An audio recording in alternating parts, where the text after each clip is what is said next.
So I would like to welcome everybody to the 5Es weekly update for this week. As you guys have probably already heard, our news numbers have taken a dip last week. They're still down low. They're around 50% this week. To put that in perspective, about 91% of the health system, we're at right around 91%. So, 50% isn't really all that great. So I would just recommend that you, at the end of your shift, just double check everything. If you're not quite sure, have somebody else double check behind you, because this is something that we have to get right for Medicaid funding. If we don't meet those standards of 95%, we could lose funding, which would mean less jobs in our system and less support. So just do the best you can.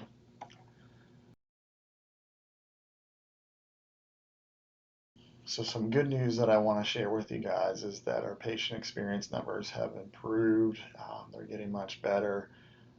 We're at the 99th percentile for both RN communication and responsiveness. And we are, I think, 88% for the overall patient satisfaction numbers. So that's really good.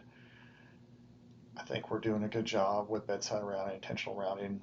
We're putting in coaches to round with people to help support you all and help to identify ways that we can more efficiently do our rounds so that we're creating less work in the long run. These are all things that initially they are a bigger time investment up front, but throughout the day it does help and it does pay off. I've been able to use it, and I feel like it really does help over the course of the day. Initially, that first round will take a little bit longer, but as the day goes along, things do get better. So keep up the good work.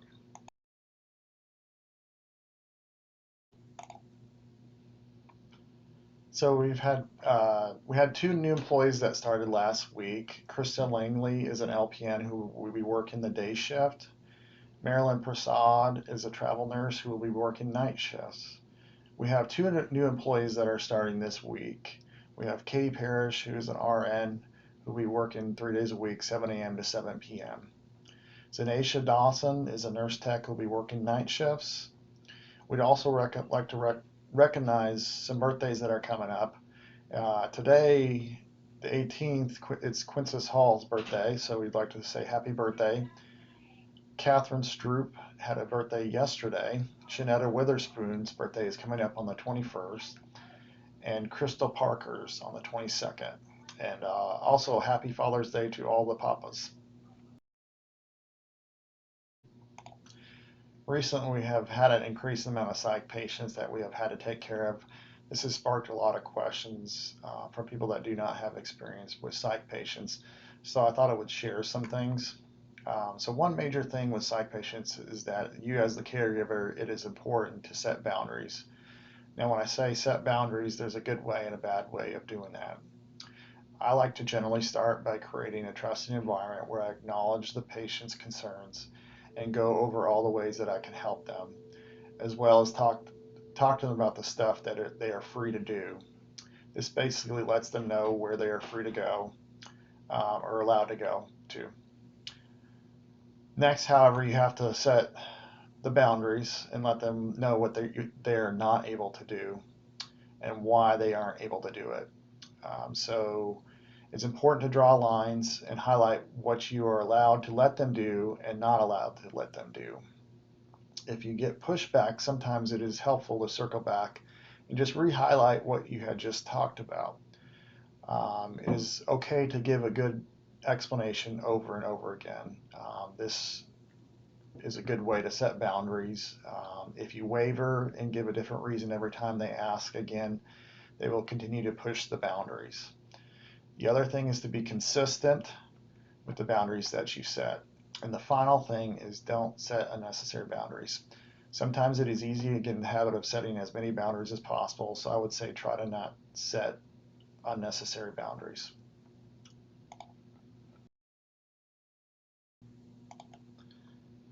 So the second town hall meeting will happen at 7 a.m. at the nursing station on 5 West on Monday. We had a town hall meeting today from 7 a.m. to 7:30, 7:45, and I thank you for all the people that did attend and shared their feedback.